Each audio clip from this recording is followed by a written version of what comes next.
Hello friends, super magic રસોઈમાં મિત્રો હું આપનું સ્વાગત કરું છું। આજે હું આંબલીની ખાટી મીઠી ચટણી લઈને આવી છું મિત્રો। તો તમને મારો વિડીયો ગમે તો લાઈક કરજો, શેર કરજો અને સબસ્ક્રાઇબ કરવાનું તો ભૂલતા જ નહીં। તો જો મિત્રો મેં આ 400 ગ્રામ આંબલી લીધી છે। હવે એને આપણે ગરમ પાણીમાં 1 કલાક ડૂબી રહે ને ત્યાં સુધી પલાળવાની છે। તો અત્યારે જો હું પાણી નાખી દઉં છું ગરમ।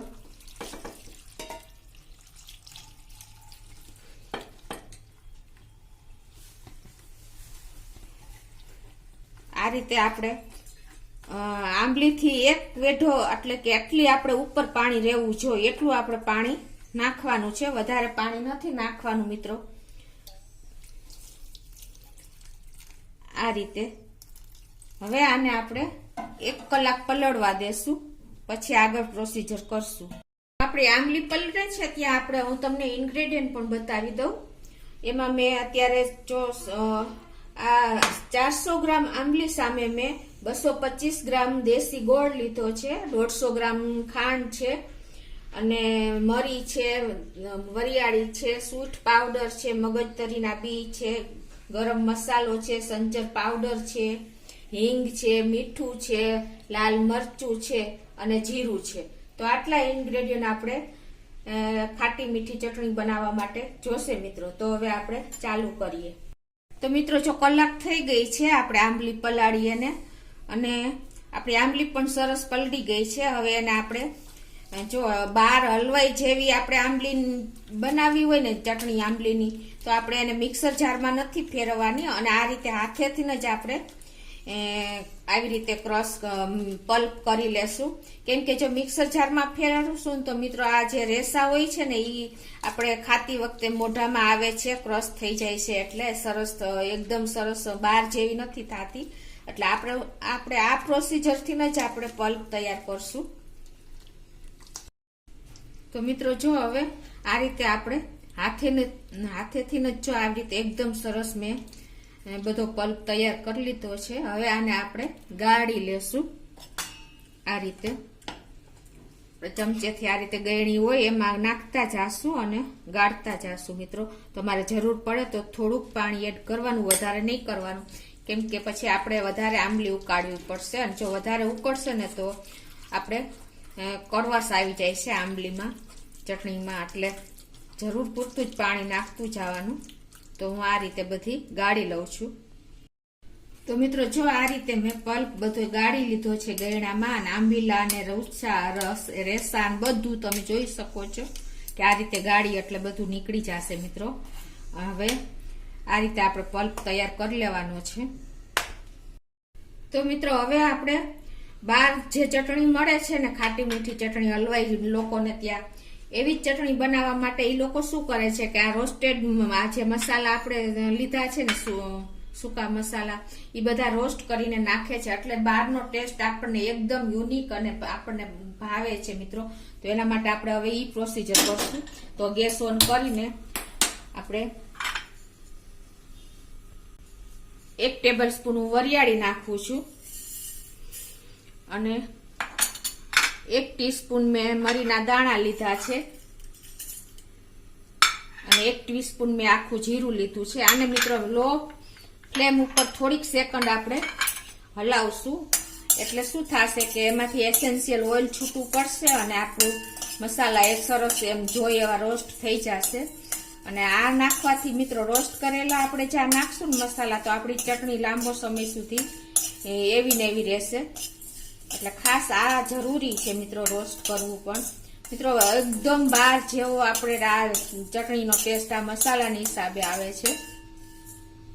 જો 2-3 સેકન્ડમાં જ આપણા મસાલા એકદમ સરસ રોસ્ટ થઈ ગયા છે, આપણું પેન તપી ગયા પછી।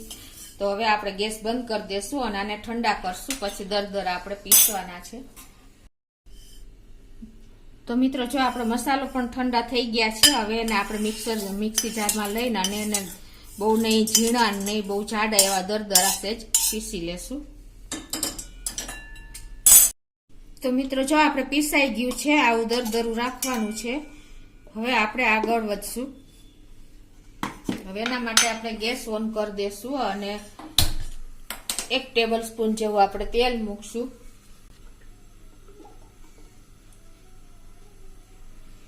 તેલ ગરમ થાય એટલે હવે આપણે આગળ બધા મસાલા કરશું.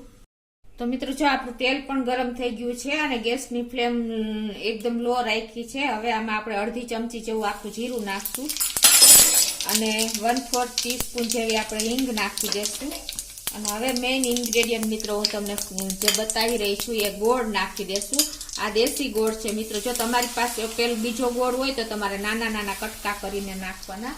એનું કારણ એમ છે કે જો ગોળ આપણો મોટા પીસ હશે ને તો વગર તવાર લાગશે અને કડવાશ આવી જાય. એટલે હવે આપણે જો આ ગોળ નાખ્યા પછી આપણે 4 ટેબલ સ્પૂન જેવું પાણી નાખી દેશું એટલે આપણો ગોળ જલ્દી મેલ્ટ થઈ જાય. અને ગેસની ફ્લેમ અત્યારે લો થી મીડિયમ રાખશું અને આને આપણે સતત હલાવતા રહેશું એટલે આપણો મેલ્ટ થઈ જાય સરસ ગોળ. આપણે જે ગોળ લીધો હતો એ 225 ગ્રામ હતો એટલે કે 250 ગ્રામ. હવે આ ગોળ પણ આપણો જો સરસ ઓગળી ગયો છે. હવે એમાં આપણે આ 150 ગ્રામ જે ખાંડ લીધી છે એ નાખી દેશું અને ખાંડ ઓગળે ત્યાં સુધી આપણે હલાવશું. મિત્રો હલવાઈ લોકો આ રીતે જ ચટણી બનાવે છે એટલે એની ચટણી એકદમ શાઇનિંગ વાળી, ટેસ્ટી અને એકદમ સરસ લુકમાં પણ લાગે છે. તો મિત્રો જો આપણી ખાંડ પણ ઓગળી ગઈ છે અને આ બધું સરસ આપણે મેલ્ટ થઈ ગયું છે. આ રીતે તમે ખાંડ ઓગળે પછી જ આપણે આગળ પ્રોસીજર કરવાની છે. હવે ઓગળ્યા પછી મિત્રો હવે આપણે આ આંબલીનો જે પલ્પ કાઢ્યો છે ને એ નાખી દેશું આ રીતે.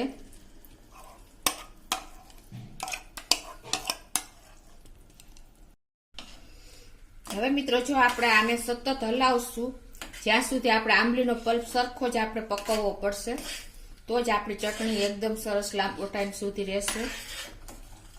તો આને આપણે સરખો બોઇલ આવે ત્યાં સુધી આપણે આને પકવવી પડશે મિત્રો. તો આ રીતે હું સતત હલાવતી રહીશ. તો મિત્રો જો આપણે સરસ બબલ્સ આવી ગયા છે અને આપણી આંબલીની ચટણી પણ સરસ પલ્પ નાખ્યા પછી પાકી ગઈ છે. ગેસની ફ્લેમ મિત્રો મીડિયમ જ રાખી છે મેં. હવે આપણે આ સ્ટેજે આપણે આ જે મસાલો આપણે દરદરો પીસો છે ને વરિયાળી મરી અને એ નાખી દેશું અને એને આપણે સરસ મિક્સ કરી લેશું. હવે એમાં આપણે 1 ટીસ્પૂન જેવું આપણે નાખી દેશું સંચર પાવડર.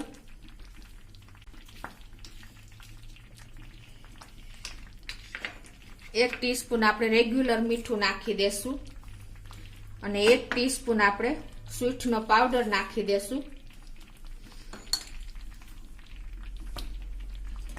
આને બધાને આપણે મિક્સ કરી લેશું. હવે એમાં મિત્રો આપણે 2 ટીસ્પૂન જેવું આપણે લાલ મરચું કાશ્મીરી લાલ મરચું નાખી દેશું. જો તમારી પાસે કાશ્મીરી લાલ મરચું ન હોય ને તો મિત્રો તમે રેગ્યુલર મરચું પણ 1 ટીસ્પૂન નાખી શકો છો કેમ કે કાશ્મીરી મરચું તીખાસમાં ઓછું હોય છે એટલે આપણે કલર માટે સરસ રેડ રહેશે. હવે એમાં આપણે અડધી ટીસ્પૂન જેવો આપણે ગરમ મસાલો નાખી દેશું મિત્રો.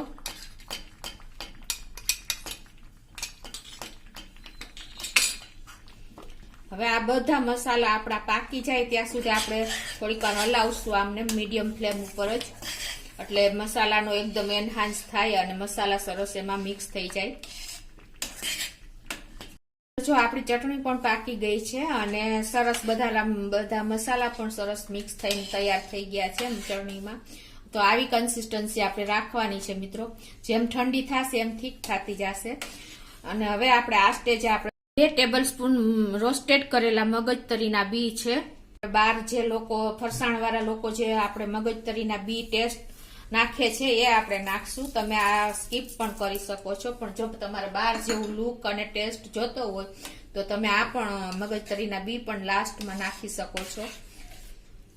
તો મિત્રો આ રીતે આપણી ચટણી એકદમ જો બાર જેવું જ લુક આવે છે અને ટેસ્ટમાં પણ એટલી જ બેસ્ટ બની છે. આ ચટણી મિત્રો હવે આપણે ગેસ બંધ કરી દઉં છું અને આ ચટણી આપણે સમોસા ફરસાણ બધા જાતના ચાટ પૂરી બધામાં તમે ઉપયોગ કરી શકો છો.